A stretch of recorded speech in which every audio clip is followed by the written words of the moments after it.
Good afternoon, and thank you for joining our briefing on the City of Philadelphia's response to gun violence. This briefing is for press only. If you are not a member of the press, please log out and watch today's live stream on the City of Philadelphia's Facebook page. Mayor Kenny is unable to join today, so we will begin our briefing with remarks by City Solicitor Diana Cortez. Diana, you have the floor. Thanks so much, Gina. Good afternoon, everybody. Buenas tardes. As we know, gun violence in Philadelphia is at an all-time high. Gun violence disproportionately impacts Black and Latinx communities. As of the fall of last year, Black Pennsylvanians are 19 times more likely to die by gun homicide than white Pennsylvanians. In Philadelphia, Black and Latinx individuals make up almost 60% of the population, but a significantly higher percentage of the homicide victims. In Pittsburgh, as of last year, Black individuals make up 27% of the population, but more than 80% of homicide victims. Unfortunately, Pennsylvania's firearm preemptions laws continue to exacerbate this epidemic. It is no secret that the General Assembly has known and disregarded the danger. Recording in progress. It is no secret that the General Assembly has known and disregarded the danger to these specific communities for decades. It has also chosen time and time again to not only maintain preemption, but also to expand it. Further, the General Assembly has not only blocked cities from enacting their own gun laws, but it has also refused to enact sensible gun regulations at the state level. This lawsuit is a direct challenge to the Pennsylvania Constitution to these firearm preemption statutes. This lawsuit that we filed on October 7th, 2020, and Philadelphia ceasefire and 10 brave victims and survivors of gun violence, we are demanding that the Commonwealth declare these two firearm preemption laws unconstitutional. Our petition before the Commonwealth Court provides 88 pages of public health data, the history of the General Assembly passing and expanding on preemption and rejecting opportunities to pass gun laws at the state level in blatant disregard of the face of the representatives' pleas for these laws. Our petition also articulates the economic cost and burden of firearm homicide. As of last year, it was estimated that the homicide in Philadelphia led to $1.42 million in medical expenses, lost earning productivity, property damage, and criminal justice costs. Again, our petition and demand for relief is simple: declare these two firearm preemption laws unconstitutional. Such a declaration would free up Philadelphia and any other Pennsylvania municipality to enact and enforce gun laws at the local level that would otherwise be preempted. As some of you may know, Philadelphia already has sensible gun ordinances on its books. However, they cannot become effective or enforced because of these firearm preemption laws and the General Assembly's actions. But for these preemption statutes, Philadelphia and any other of the 120 municipalities who have supported our lawsuit would be able to enforce these laws and save these lives of our residents. 3 of the defendants have responded by retaining law firms to oppose our petition. They have filed preliminary objections, urging the Commonwealth Court to dismiss our lawsuit and preserve the preemption statutes.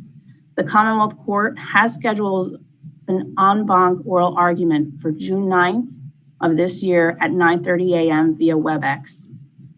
I would like to thank the Public Interest Law Center, in particular Mimi McKenzie, Ben Giffen, and the Executive Director, Brenda Marrero, for their innovation and persistence in researching, filing, and helping us prosecute this lawsuit.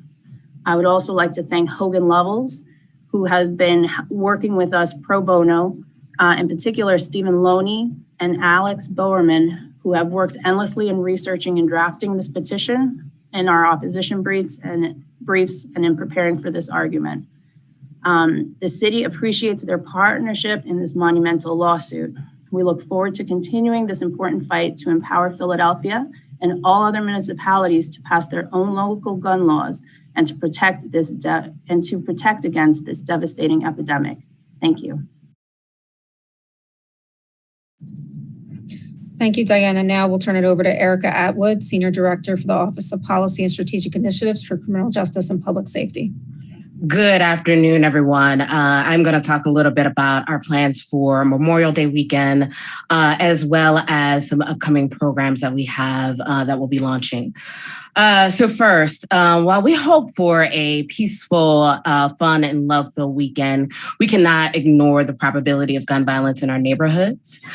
With that in mind, our community crisis intervention teams will be increasing their presence in neighborhoods throughout the city this weekend. Just to remind you, our community crisis intervention program is a violence reduction strategy that uses credible messengers from neighborhoods vulnerable to gun violence to engage and disrupt that violence by reducing tensions and mediating conflicts among those likely to be victims or shooters themselves. The teams will be in 13 police districts across the city. We have additional visibility in our neighborhood recreation centers.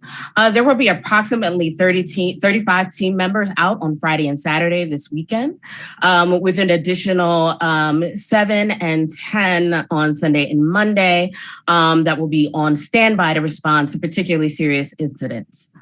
If you or a loved one believes that you need support to avoid involvement in gun violence, please call our community crisis intervention team at 215-800-4611.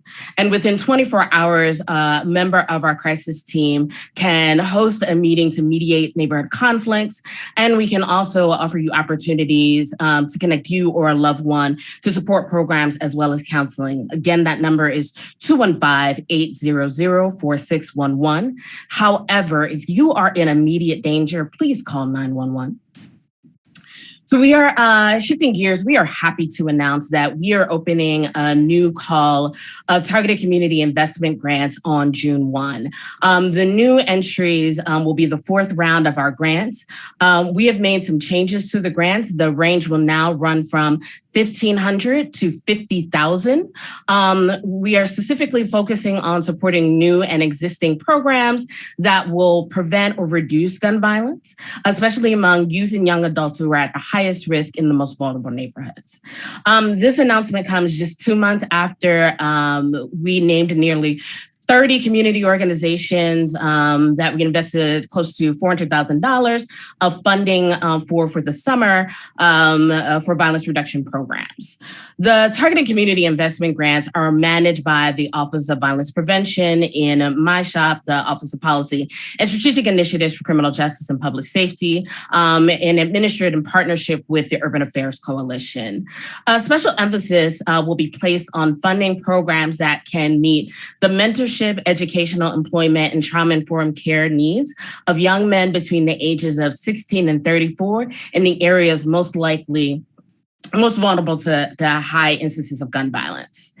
Over the last 2 years, the Targeted Community Investment Grant Program has funded more than 125 programs with a combined effort award of $2.1 million, with an additional $1 million proposed in investment in FY22. In the most recent completed round of projects, the programs that received high marks of the program received high marks, levels of satisfaction, and a sense of safety from participants and grantees. We'd like to mention that 88% of participants found the funded projects said that the programs made them feel safe in their communities. 96% of participants and 85% of the grantees felt that the targeted community investment grants gave them an opportunity to build more trusting relationships with their neighbors and community members.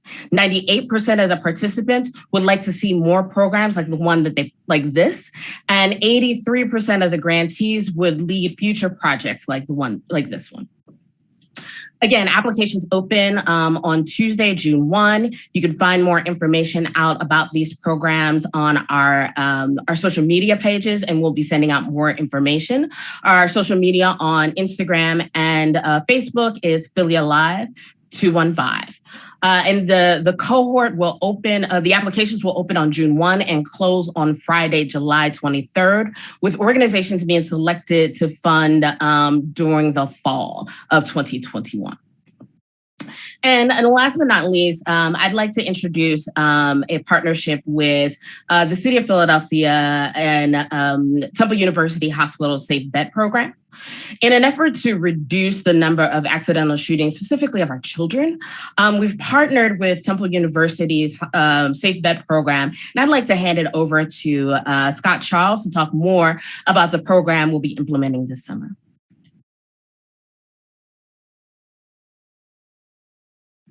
Thank you, Erica. My name is Scott Charles, and I am the Trauma Outreach Coordinator at Temple University Hospital, where I oversee the hospital's gun violence prevention and intervention programs. I am pleased to announce a collaboration between our Safe Bet Gun Safety Initiative and the City of Philadelphia. Over the past 5 years, the Safe Bet program has distributed more than 7,000 free gun safety devices to Philadelphia residents during numerous gun lot giveaways, through partnerships with community organizations, and through the Temple Safety Net website, where anyone in the city can request a free gun lock, no questions asked. Each day in the US, roughly 8 children are injured in unintentional shootings with firearms that are inadequately stored. Research indicates that approximately 4.6 million children live in homes with at least one firearm that is loaded and unlocked. It is not surprising that these shootings happen. It's only surprising that they don't happen more. However, I'm sure you are aware that Philadelphia has not been immune to these kinds of tragedies. You may recall that just this past January, a 9-year-old North Philadelphia girl died after she was shot with an unsecured gun by her 5-year-old cousin. In July of 2020, a 6-year-old boy died after being shot by a 5-year-old with an unsecured gun. His death came just months after a 4-year-old killed himself with an unsecured gun that he found in a closet of his North Philadelphia home. SafeBet has begun producing educational materials that we will be distributing in Philadelphia communities during a series of gun safety workshops specifically tailored to children and teens. These presentations will emphasize the steps that young people should take when encountering an unsecured firearm. We intend to coordinate with Philadelphia Police Department's community resource officers to offer these presentations at local PAL centers and through other youth-serving organizations located in neighborhoods with high rates of gun violence. To be clear, we are not focusing on neighborhoods plagued by gun violence because we believe that teaching kids how to behave around improperly stored firearms will reduce gun violence. We simply believe that gun violence serves as a pretty reliable indicator for the presence of firearms. During the next year, we will also be hosting a series of workshops specifically tailored to parents that focus on the importance of safely storing weapons. Because a growing body of evidence suggests that safe storage practices are more likely to be adopted when messaging is accompanied by safe storage devices, we will be providing participants with a free 15-inch California DOJ-approved cable gun lock. Needless to say, we are excited to establish a true partnership with the Office of Criminal Justice and Public Safety, as their support will enhance our ongoing efforts to not only protect children from firearm injury in the streets, but also at home. Anyone in Philadelphia who is interested in receiving a free gun lock can request one today by going to templesafetynet.org. Again, that is templesafetynet.org, and by clicking on the SafeBet link. I thank you for your time and attention, and I will hold on until the end for any questions you might have. And with that, I would like to turn it over to Commissioner Daniel Outlaw.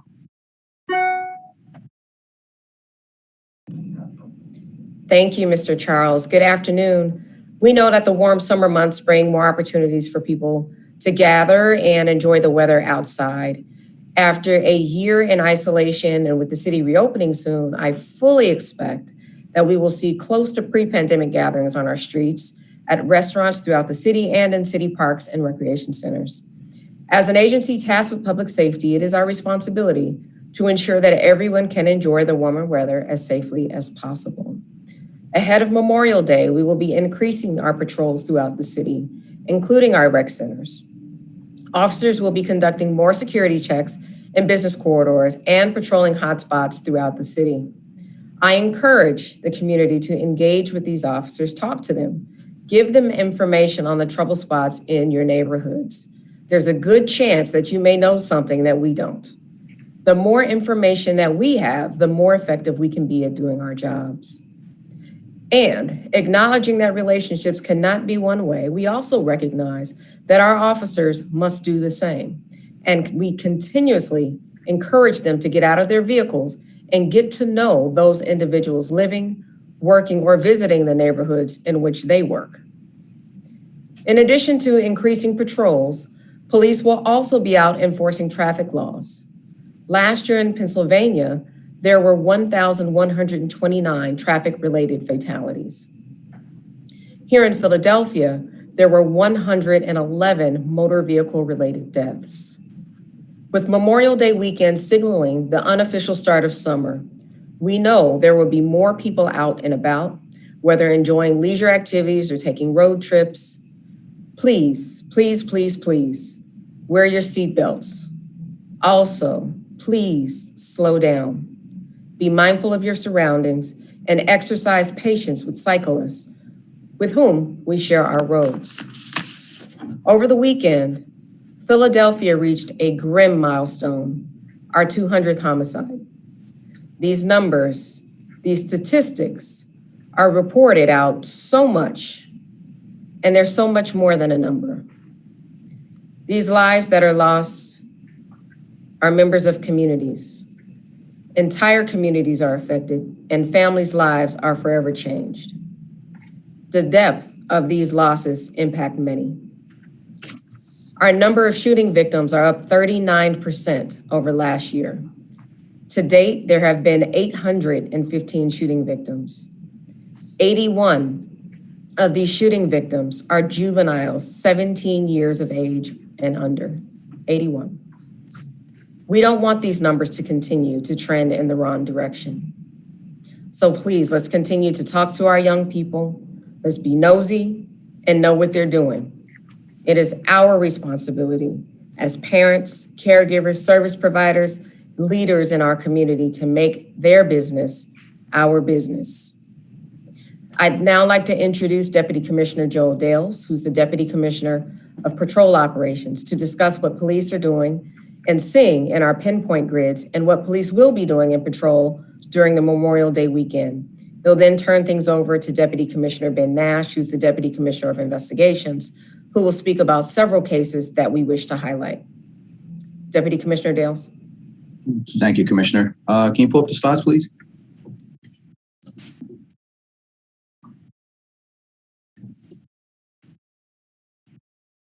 Okay. So I will start with the citywide homicide and shooting victim stats. Looking at the top of the chart, year to date, as of May 23rd of this year, Philadelphia had 815 shootings. And out of the 815, 202 are homicides. In comparison to last year, homicides are up 38%, 202 this year versus 146 last year. And shootings are also up 39%, 815 this year versus 586 last year. Out of the 202 homicides, 43 occurred inside a residential building. It's not listed on the chart, but 7 of the homicides occurred inside of a commercial building, which brings the total number of homicides that occurred inside to 50. And looking at the bottom left of the chart, it shows the motives for the homicides. The top 3 motives are, number 1, arguments, number 2, drugs, and number 3, domestics, which is currently up by 122% in comparison to last year. Next slide, please. This slide shows the citywide homicide and shooting victim stats weekly comparison. From 5/17 to 5/23, we had 6 homicides, 4 shooting victims, which include homicides, and 35 shooting occurrences. Shooting occurrences is an incident count where an individual or individuals were shot. So we basically are counting the incidents, not the number of shooting victims. Next slide, please. This slide shows the comparison between citywide homicides and homicides that occurred in the pinpoint grids. And basically our Operation Pinpoint grids it's our overall crime fighting and information sharing strategy that is in alignment with the roadmap for safer communities. Operation Pinpoint is basically a combination of several policing models such as hotspot policing, intelligence-led policing, community-oriented policing, and offender-focused policing. And we have over 45 pinpoint grids throughout the city that were identified and established based on data and intelligence that showed high levels of violent crime within these grids.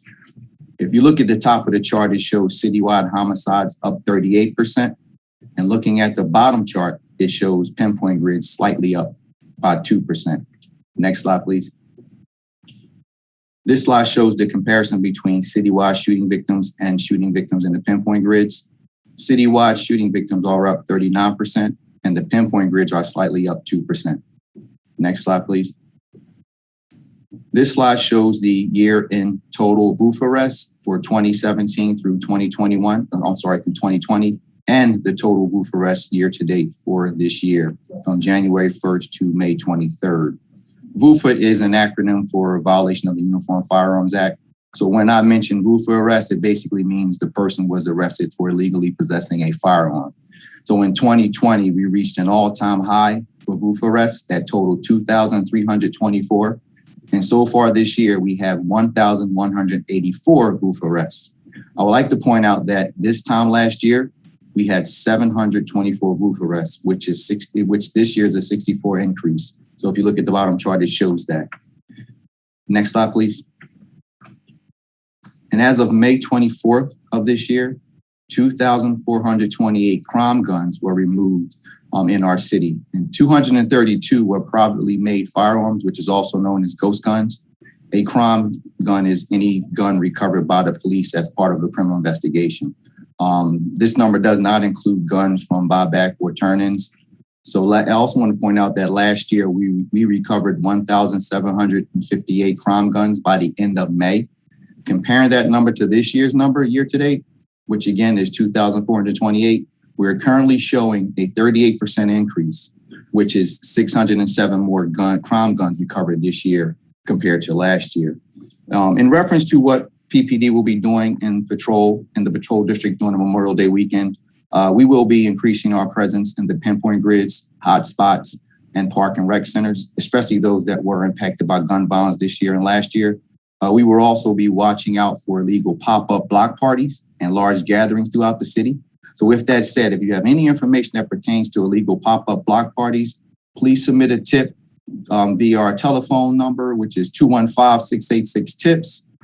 You can send a tip via email, which is tips@phillypolice.com, or by text message 215-686-8477. In addition to increasing our presence in the key areas, our highway patrol unit will be focusing on traffic law enforcement in areas that experience high levels of fatal and non-fatal crashes this year as well as last year. So with that, I will now turn it over to Deputy Commissioner Ben Nash, who is the Deputy Commissioner of Investigations, who will speak about cases we wish to highlight. Thanks, Deputy Dales. Good afternoon, everyone. Today, I want to highlight some recent investigations conducted by members of our investigative units as well as our patrol. As we've been putting a lot of emphasis and talk about incidents involving juveniles, 2 of these shooting incidents involve juveniles. The first incident is a graphic demonstration of the violence that oftentimes leaves innocent victims suffering. But in this incident, fortunately, the community was fortunate that no one was hit by the gunfire, despite the fact that this exchange of gunfire occurred in the early evening along a busy commercial and residential street. This is an incident from the 5600 block of Chew Avenue on May the 5th at approximately 6:08 p.m. On that date, 14th District officers responded. And I think if you can hit the play, there it goes. 14th District officers responded to this area, Chew and Woodlawn, after they heard approximately 15 gunshots. Upon the arrival of the officers, we did recover 16 9mm fired cartridge casings, but as you're seeing right now, this is the exchange of gunfire. There were also 5 fragments and 1 live 9mm round that was found on the highway in the 5600 block of Chew.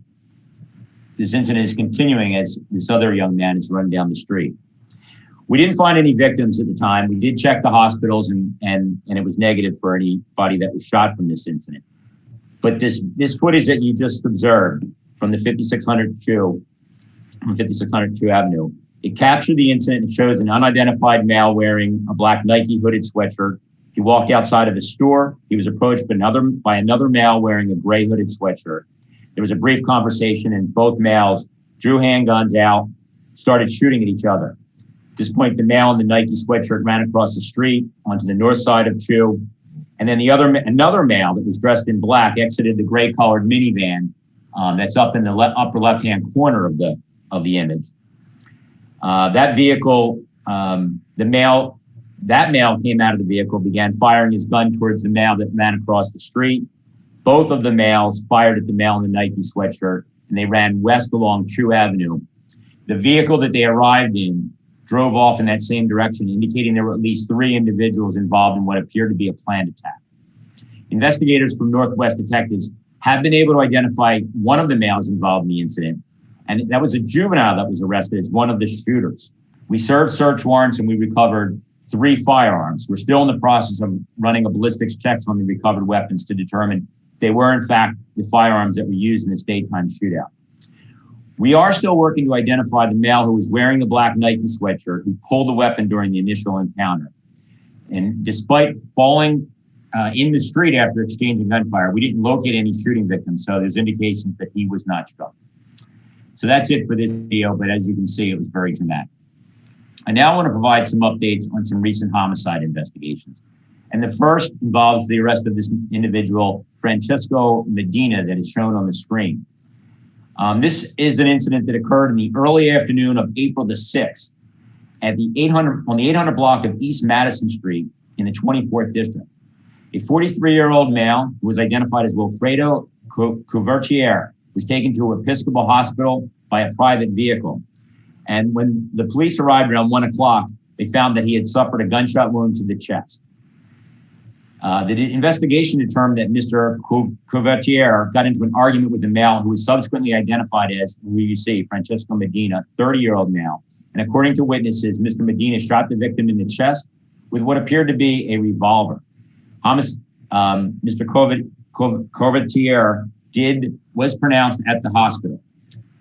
The homicide investigators obtained an arrest warrant for the suspect, Francesco Medina, on 5/18.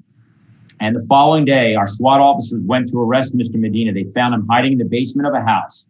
And nearby where he was hiding, we found a .357 revolver along with a 9mm privately made firearm. And as Deputy Dales referenced, the ghost guns, the privately made firearm is commonly referred to as a ghost gun. Mr. Medina was charged with murder. He remains in custody.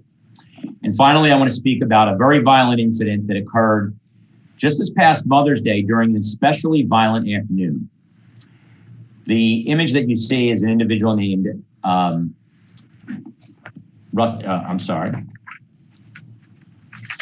This is a wanted picture of Russell Hill. I'm going to give you some background on this incident. On Sunday, May the 9th of this year, at approximately 4:18 p.m., 35th District officers responded to a radio call for the 100 block of East Albana Street for a person with a gun. Upon the arrival of the police, they found 2 shooting victims that were lying on the porch of 147 East Albana Street, suffering multiple gunshot wounds to their bodies. Paramedics arrived and pronounced both of the males at 4:30 p.m. The homicide victims were identified as a 23-year-old male, Markel Smith Rafi, and a 17-year-old male, Samir Lindsay. There were 3 additional shooting victims that were located at Albert Einstein Medical Center. One of the surviving victims informed the police that he and his friends were sitting on the steps of 147 East Albana Street when 2 black males wearing masks and dressed in dark clothing came out of the alley across the street from the house and started shooting. One of the shooting victims that showed up at Albert Einstein Medical Center indicated he'd been shot in the area. He was very evasive about exactly where he was when he was shot in his right thigh. But as a result of video that was recovered from the area, and also hard work and outstanding investigative work by the homicide investigators, the evasive shooting victim was eventually identified as one of the two males that were responsible for the shooting of the 4 males who were in front of 147 East Albana Street. So the suspect who arrived at Albert Einstein with a gunshot wound was subsequently determined to be one of the shooters, and he's been identified as D'Angelo Thomas. Mr. Thomas was arrested on May 16th, 10 days ago, and he's been charged with 2 counts of murder and a violation of the Uniform Firearms Act and related charges. The second suspect is the wanted person that you see on the screen. He remains at large for this shooting, for this double homicide. His name is Russell Hill. He's 19 years old. If anyone has information regarding the whereabouts of Mr. Hill, they're urged to call our tip line, 215-686-TIPS or 215-686-8477, or as always, call 911 and let us know. And unfortunately, that is an update on a couple of incidents that do involve juveniles. And as we've been talking about continuously, we have much too much violence involving our juveniles. In the first incident, though, everyone can see the recklessness of what's happening out on the street sometimes, where people are firing aimlessly in an attempt to shoot others. So with that, I'm going to turn it back to Dina. Thank you. We will now move to Q&A for members of the press. Because of limited time, only one representative from each media outlet is permitted to ask questions. Reporters are asked to limit their questions to 3 or fewer. Today, we're limiting topics in the first round to questions related to the presentations. And if we have time for a second round, we will open them up to other topics.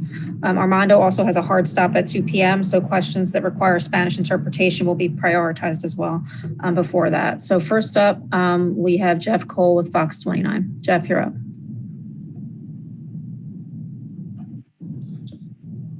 Yeah, for the commissioner, I know you want to talk about the topics at hand, but I mean, the topic at hand in the city were 2 teenagers shot overnight and killed. Commissioner Outlaw, can you speak in any way to the 18-year-old or the 15-year-old who were killed overnight in the city, please? Hi, yeah, I'll turn that over to Commissioner Nash as far as any additional details that we have on those from last night. Thank you. Yeah, Jeff, one of the reasons that I specifically showed the video that was so dramatic and so graphic of people firing is to show what the city is confronting right now.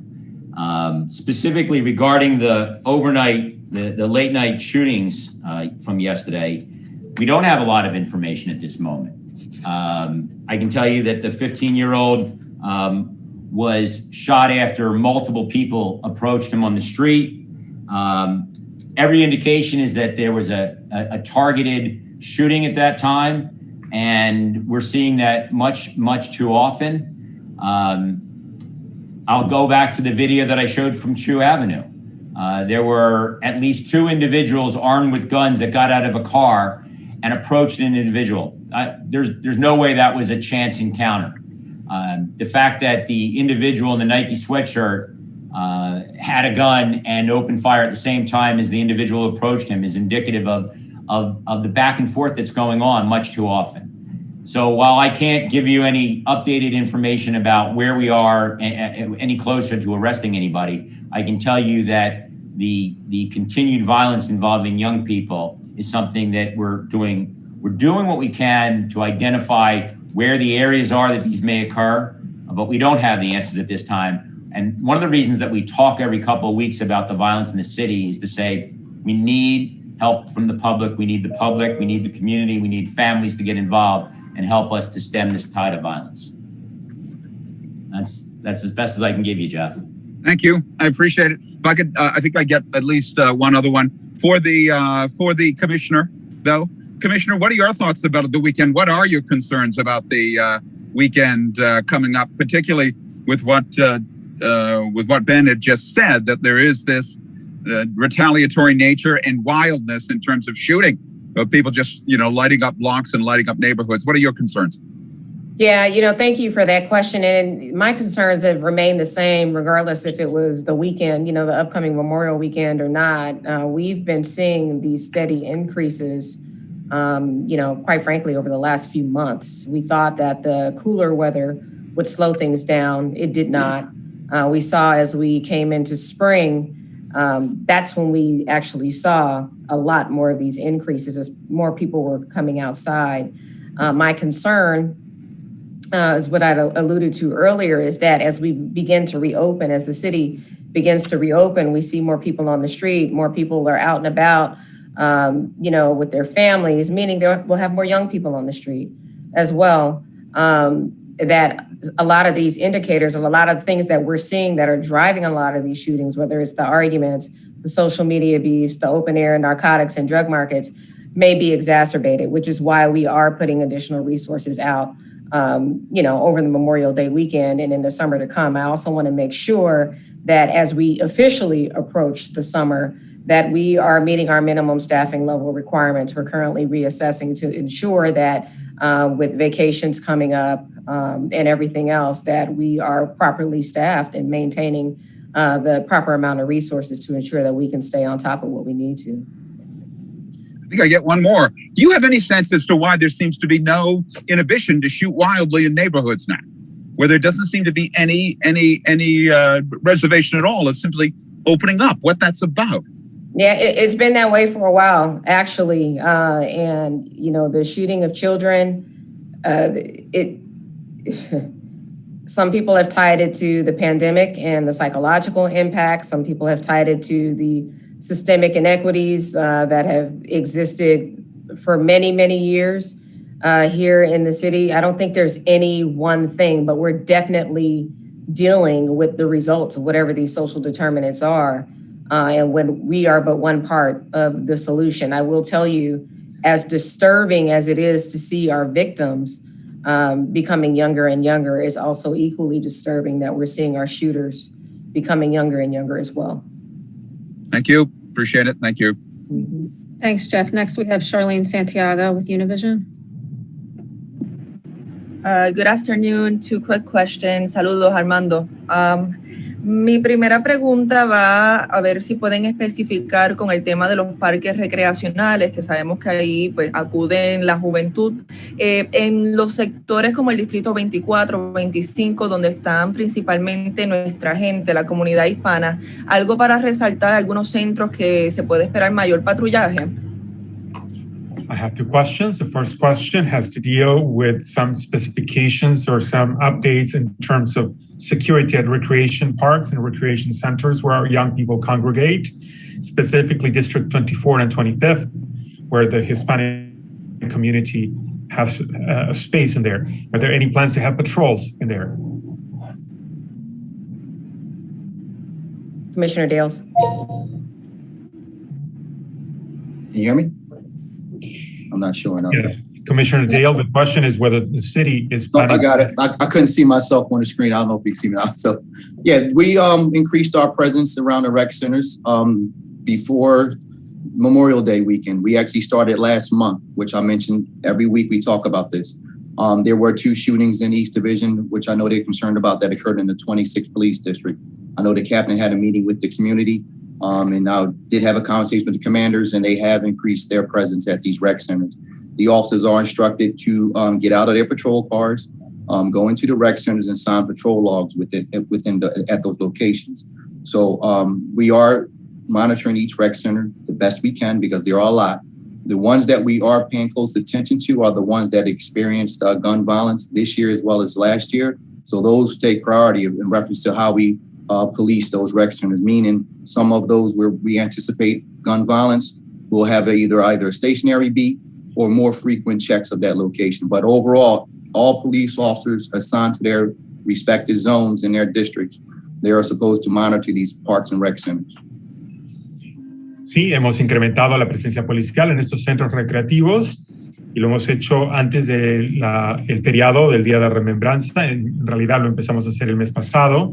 Sabemos que hubo 2 tiroteos en el Distrito Este, en el Distrito 26, y hemos hablado con los capitanes a cargo en el área que hablen con sus comandantes para que estén presentes en los centros de recreación.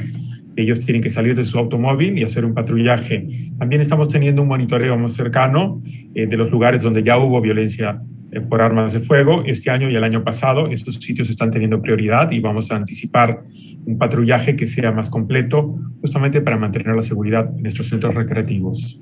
Gracias. Thank you. Just a quick question. I can ask the captain specifically, but the 24th and 25th district, any specific rec center that stands out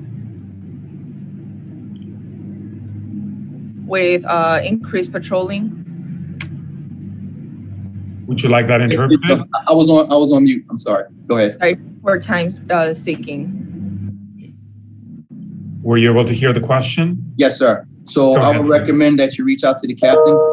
The captains, they were the ones who submitted the locations which they request increased police presence at these locations. We also have support from outside units outside of patrol to assist us with coverage at these rec centers as well. So I recommend you reach out to the captains and they'll give you a breakdown of which areas they're covering. Okay. Se le recomienda que contacte a los capitanes en esas áreas porque nosotros hemos pedido un aumento de la presencia policial, pero estas unidades están suplementadas con presencia externa y la mejor manera de hacerlo es hablar con los capitanes en los distritos y en las áreas de interés. Gracias. Ok, última pregunta y gracias Armando. Para la comisionada Outlaw, cada semana nos llega un reporte de agresión sexual, actos lascivos y o violación. Sus impresiones y propuestas para ayudar a combatir esto o algunas recomendaciones para la comunidad. This is a question for Commissioner Outlaw. Every week we get reports in regards to sex crimes, lewd acts, and rapes. Is there any impressions that you have about them and what recommendations you can issue to the community to deal with these? Yeah, I mean, I would say as with any other crime or any other violent crimes or any other, I mean, any crime in which we are potentially a victim or we are a victim, it's an invasion of our own personal space, whether it's us as individuals or in our safe spaces in our homes or where we work or whatever it is. So again, we remind members of the community, whether you live here, whether you work here, or if you come here to visit, stay diligent, be mindful of your surroundings, be very observant. And again, the numbers, the reason why we keep throwing out the tip line, the reason why we remind people to call 911, the reason why we continue to encourage to interact and feel comfortable interacting with the police is because relationships are very important, and knowing who your police officers are, just as it's important for us to know who lives in our neighborhoods as well. But that communication, dialogue, and exchange of information helps us to not only solve these crimes and maybe even identify those people who are responsible if the unfortunate incident occurs where someone is sexually assaulted or violated and they're not able to identify, but they have maybe fragments of information or evidence that they can share. It helps us put the cases together. So again, be diligent. Please communicate with us and utilize every means of communication that we are providing and sharing information with us. Como con cualquier otro delito, ya sea un delito violento, obviamente si somos víctimas potenciales, esto representa una invasión de nuestro espacio personal y nuestro espacio doméstico en las casas. Quiero recordarle a la gente que trabajen, que estén visitando y que vivan en Filadelfia, que sean diligentes y sean observadores teniendo en cuenta sus entornos. Por eso tenemos una línea de datos, que es la línea del 911, y alentamos a la población a que también contribuya interactuando con sus oficiales de policía, construyendo relaciones que son muy importantes para tener un diálogo que nos ayude a nosotros a poder resolver estos crímenes, especialmente en casos en los cuales las víctimas no pueden identificar a sus agresores, en los delitos sexuales y en otros. Por lo tanto, les pedimos su ayuda para poder ayudarnos a nosotros a poder resolver estos delitos y anticiparlos dentro de lo posible. Por lo tanto, esta es una labor que conlleva tanto a los vecinos como a la policía de Filadelfia. Gracias. Gracias, Armando. Thank you, everybody.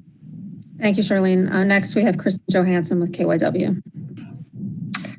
Hi there. This is for the commissioner. Over the past, I would say even maybe 6 months or so, we've been reporting on the conviction rates of gun possession cases, RUFA cases, and both the DA and I know you have had conversations just about how you're going to make these cases stronger. Have you had those conversations? And specifically, what are your police officers doing to, I guess, make the case stronger or bring in more evidence? Like, what did he ask you guys to do and what are you doing? That's a good question. We actually meet on a weekly basis. I'll toss that one over to Commissioner Nash, since he personally attends those meetings. Thanks, Commissioner. Thanks, Kristen. It's a very good question because we recognize that we were having some challenges in court with some of the cases, especially what's known as constructive possession. And as Deputy Dales indicated, we're making, you can almost call it an astronomical number of gun arrests compared to what we had been doing in the past, but we were experiencing some issues. District Attorney Krasner and Police Commissioner Outlaw have met many times at the end of last year and determined that what we should do is try to figure out where are the faults in the cases and what can we do to make them better. And as a result of that, something that I've talked about in some other forums is we've started a collaborative review with the district attorney's office. It meets on a weekly basis. In fact, it will be meeting later this afternoon. And we take the cases from the previous week that include all of our non-fatal shootings and all of the felon in possession cases for our violation of Uniform Firearms Act or our gun arrest, as well as a number of cases that don't meet that higher criteria. And we review them to see where they stand as we prepare to go to court. So even before they go to a preliminary hearing, we ensure that the DA's office has everything that they need to go forward with a solid prosecution and present the case so that it can be held for court and ultimately that it can result in a conviction.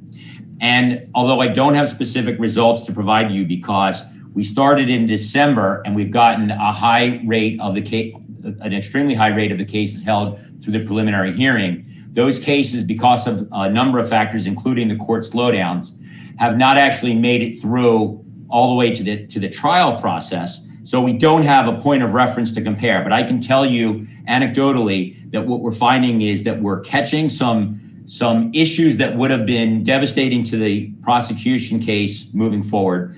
And if they are issues that through communication, we're able to fix our errors. And sometimes they have to do with forensics examinations, whether that involves DNA or the ballistics checks, or if there's video that hasn't been received or needs to be downloaded, or if we need to do some additional cell phone work or social media work. We're doing that well before the case has to get there. So while I can't give you specific numbers, I can tell you that it's a very successful program. I think everybody that's involved, it involves the commanders from all the detective divisions and senior assistant district attorneys that have a lot of experience in trial. They all review a selected number of cases, and then we talk about them and we make sure we go through to get to the bottom of it. So we're pleased with the success of that, and I'm sure we're going to see positive results as we move forward. So thanks for that question, Kristen. Only have one more question. It's kind of on that point, but we all met a couple Fridays ago for that press conference about the extra NIBIN truck that's sitting outside. Have you guys seen an increase in being able to basically do those for ballistics analysts? Like, have you seen kind of a speed up in getting results? I don't know that I characterize it as a speed up. It's helping us to reduce some of the backlog. The goal is so that the results can go through a time of recovery of a weapon to getting the report out within a week. I don't know that we're quite there, but I can tell you that any assistance that we get from our partners at ATF, as you know, is great, is really appreciated. I cannot emphasize enough in the long haul the importance of these ballistic comparisons. And I'm gonna, in a previous press conference, I spoke about the arrest outside of the CFCF on State Road that happened in the middle of the night. You may recall it back in March.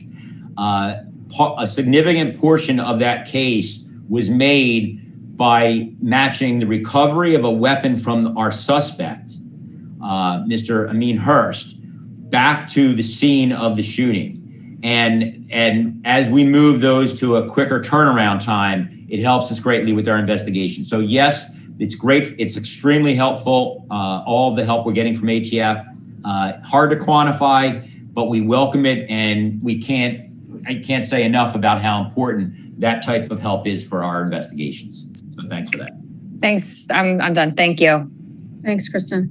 Next, we have Chris Palmer with the Inquirer. Hi, thank you.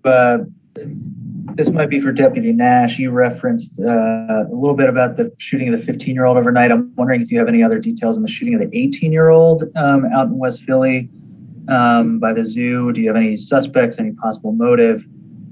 Any idea if that was an intended target or if there was if he was hit unintentionally? Well, I can tell you that based on the preliminary assessment of both of these investigations, the 18-year-old on Poplar Street and the 15-year-old on Sydenham, we think they were both targeted. We don't know what the reason is. We have a high degree of certainty that the Sydenham Street shooting involving the 15-year-old was certainly targeted because there were multiple individuals based on what we've got preliminarily that attacked that young man. And on the 18-year-old, multiple gunshots to the body. We don't think that was a random act. We don't think that was an inadvertent, so he was targeted. But these investigations are both in the early stages, and unfortunately, we don't have a ton of direction at this moment. Anybody with information, we certainly welcome them to provide information to help us in our investigation to determine who's responsible for it. So that's where we are, Chris.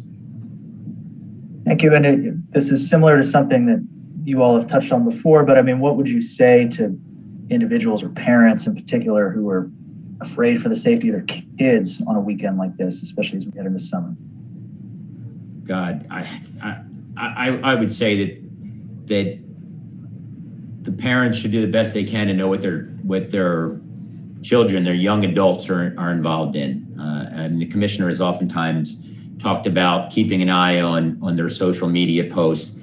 I think that a lot of times the parents have an idea if there's issues that are going on, and if their children are involved in social media beefs, threats, and if they have any information, as Eric Atwood talked about, the CCI, the Community Crisis Intervention Plan program is really helpful to mediate anything that's going on.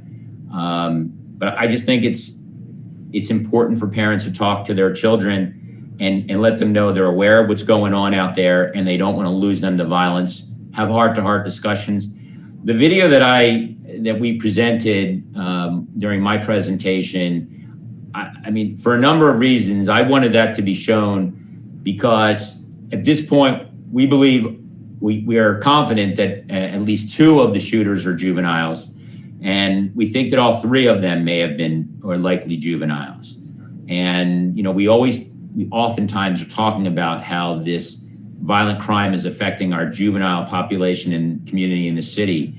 I don't know, how do you explain what we saw in that video of what clearly was appearing to be like a shootout at the Wild West, guns being pulled? So the best I can offer is parents to get involved, talk to their children, and provide solutions other than violence. I see Erica's on the screen. Maybe she has some additional suggestions that could help out. Yeah, and I'll just reiterate to reach out to your parents should reach out to their neighborhood rec centers, talk to their rec leaders, call our community crisis intervention program if they know that there's imminent danger. Again, that number is 215-800-4611. There are ways that we can be interventive and preventative leading up to the weekend, making sure that we are keeping our kids safe as a community and keeping our eyes on them. And again, just reiterating of parents, aunties, uncles, know where your kids are at all times. Thank you. I will cede my third question to my media peers. Thanks, Chris. Next, we have Saj Purple Blackwell. You're up. All right. Hi, everyone. Good afternoon. So my first question is in regards to You're breaking up a bit. The two evidence footage that Mr. Nash displayed. Of course, okay. Can you hear me? Yeah, you might want to turn your video off though, because it's not great. All right. Anyway, my question in regards to the Chew Avenue shootings. Mm-hmm. In regards to those Chew shootings, we see that in that video, it looks like they're at one of those stores that maybe, as we can probably guess, that sells drug paraphernalia. And we notice that a lot of the pinpoint areas that you guys have shown us are also, there's a lot of these stores that are also selling the drug paraphernalia as well.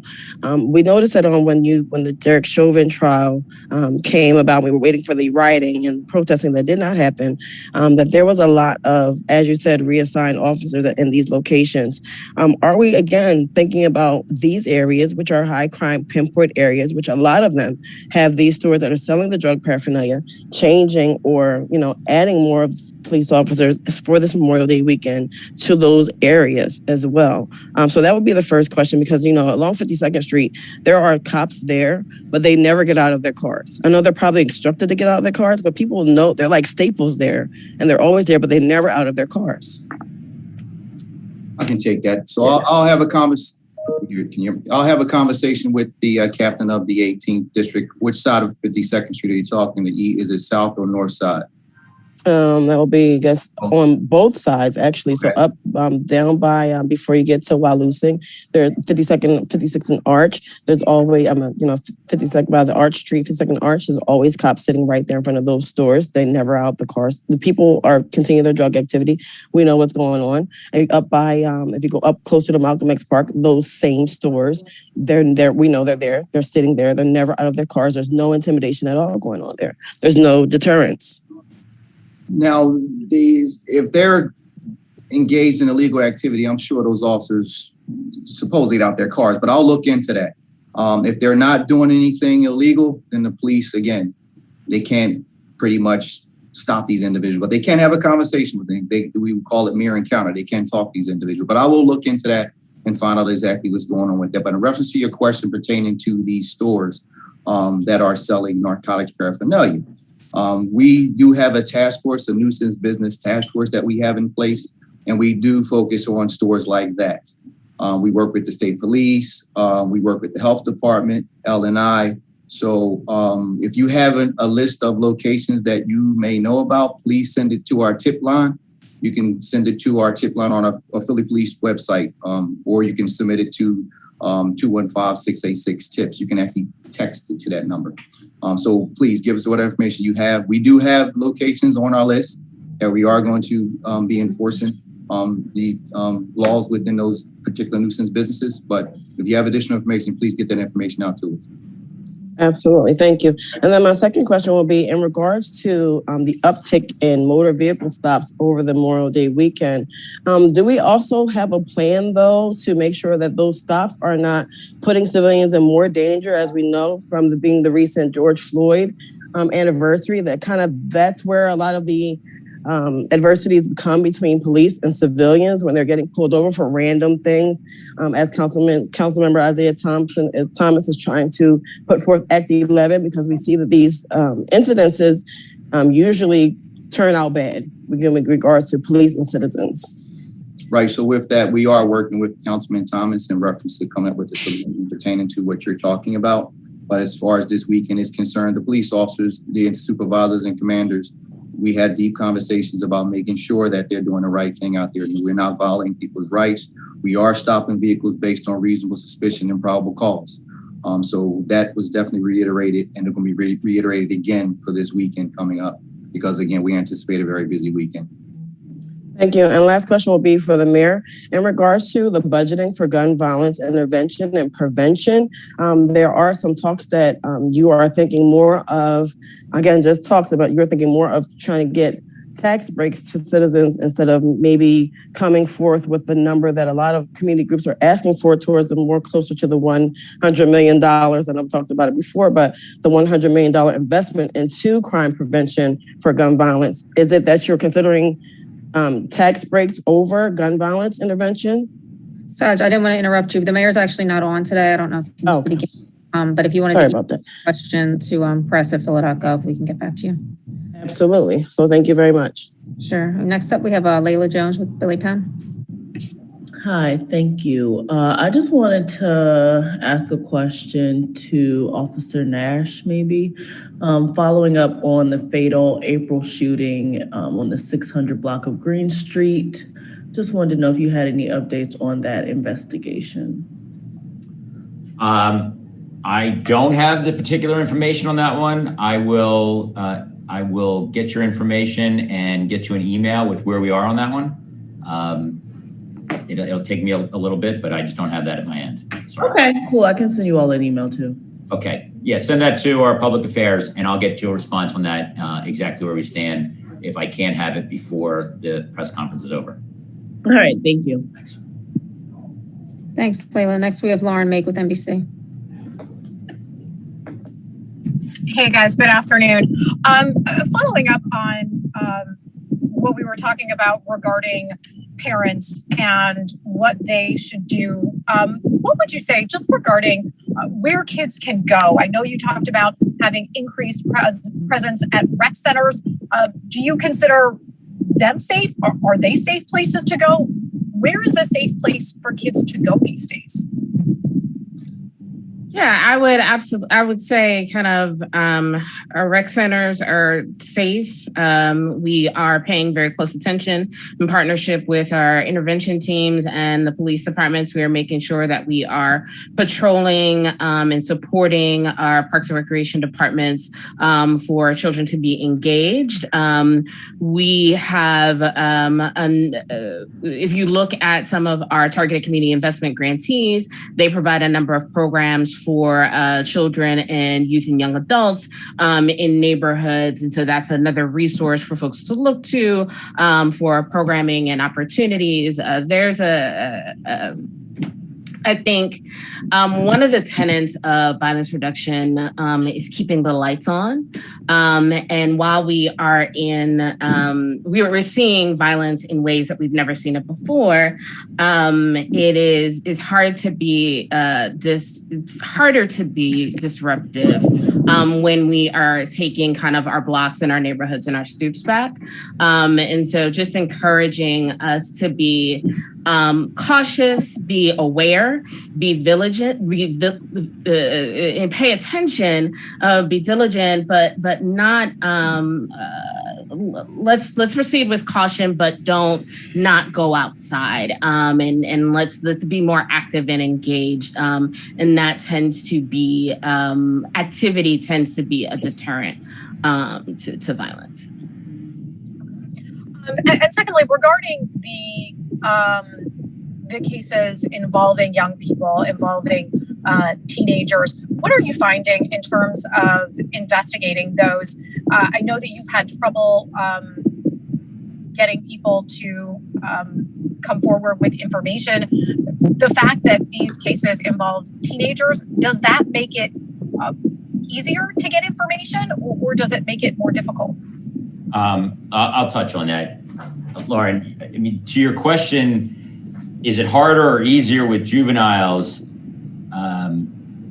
When there's a community outrage, sometimes I think we get more cooperation from members of the community because young people are getting shot, especially when very young. But the teenagers themselves, we're not getting it sometimes from other teenagers. One of the cases that I highlighted involved the quintuple shooting on Mother's Day on Albana Street. I'm not going to say that we got a ton of cooperation up front, but something that I try to emphasize all the time that is critical in our investigative efforts is the video. And I can tell you unequivocally that it was video that solved that case, that specifically gave us the direction of one of the shooting victims being involved. And that involved a teenager being shot. A 17-year-old was shot and killed. So in that case, we generally are doing it through forensics, through video, through cell phone work. We do get help. We do get assistance. The other homicide case that I highlighted from Madison, that involved cooperation from members of the community. That didn't involve juveniles. So I don't know if there's a single answer regarding do we get more information when it involves juveniles or not. But I can tell you that something that you've heard from myself, from Erica, from Joel Dales, we've been talking, and Commissioner Outlaw, we've continually been talking about these neighborhood beefs, these social media back and forths. And those typically are involving juveniles. So I think a lot of the rise of violence can be traced back to some of the social media stuff. So I hope that answers your question on that one. There was a question earlier, and I'm sorry if I forget who specifically asked about the homicide from April on 600 Green. I believe that was the question. And I can tell you that we do have an arrest there was a male arrested, but again, I'll get that information out to you in a full response to email if you send it through to our public affairs. So Lauren, I hope sorry if that's not a direct answer to your question. I don't know that there is one, but I can tell you that with the juveniles, what we're seeing, as the commissioner talked about it, we're seeing more crime, both sides of the gun, unfortunately. I want to emphasize that. It's not just that juveniles are getting shot by adults. It's juveniles are shooting juveniles, and we see that way too often. Thank you. Okay, thanks, Lauren. Now we have Manny Smith with CBS 3. Just a couple of quick hits from our team today as we wrap up. Speaking of juveniles, there were some juveniles who were injured in a incident this morning in the 15th District on Kennedy Street. Any update on that investigation at all?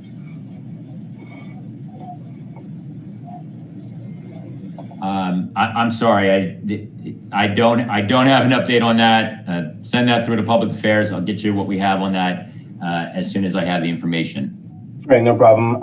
You guys, there was some surveillance video you guys had sent out about a potential anti-Semitic incident this morning on the Parkway. Yes. Are you concerned about that incident and those overall going again into this weekend? Well, we're concerned about any type of a hate crime incident that occurs, whether it's directed as an anti-Semitism incident or what we've seen in the past months across the country with members of our Asian community, the AAPI community being targeted. I will address specifically the incident that occurred with the vandalism on the video that was released. We did put out the video, and we've gotten some information. I believe that we're going to be hopefully looking to make an arrest in the near future, but I don't have that confirmed right now. But I can tell you again, as I continually harp on video is what saves the day for our investigations these days. So that one was helped, and we did get some public input from that hate crime. No problem. And before we go, it'd be remiss if I didn't ask you guys about San Jose. I know you guys are watching that develop and unfold here too. Anything we should know about precautions or considerations here in Philadelphia?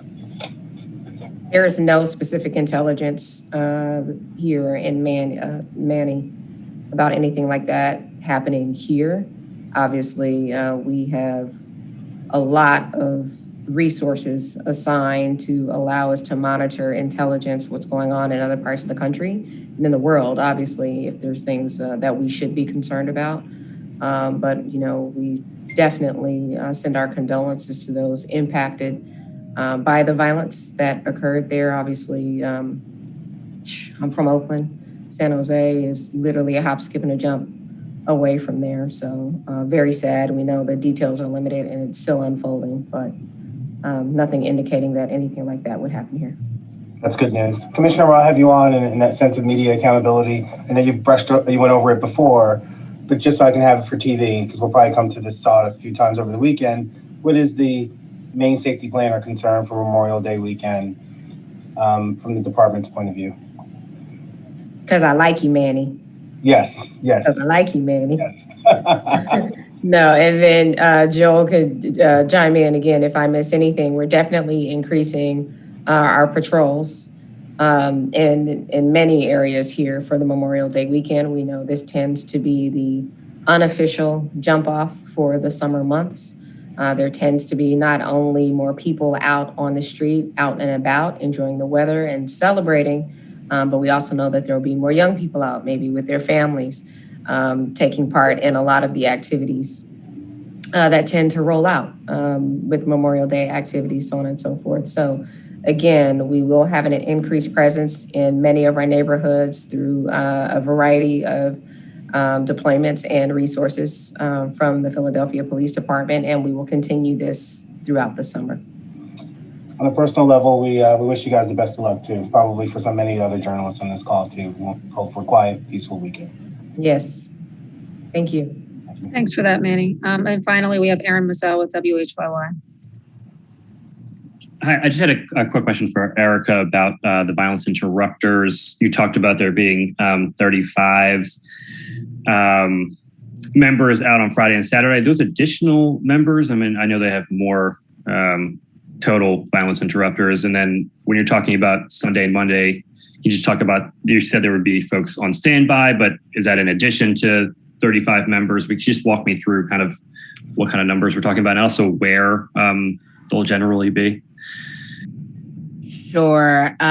So I'll start with the where. Where will be in 13 districts across the city. I can send you the specificity around that after we have a document for that. Reading it might not work out in this form. In terms of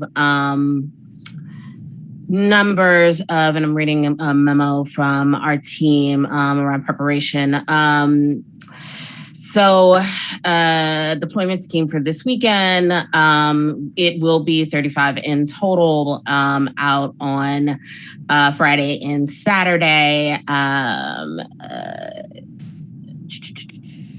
As it relates to Sunday and Monday, we typically do not have teams out on Sunday and Monday. Those teams will be on call this weekend. So if there are incidents, if we get wind of something that is happening, they will then go out. Got it. Thank you. Mm-hmm. Okay, thanks, Aaron. That concludes today's briefing. Thank you for the participants and thank you all for joining. We'll reconvene in 2 weeks on Wednesday, June 9th. Take care.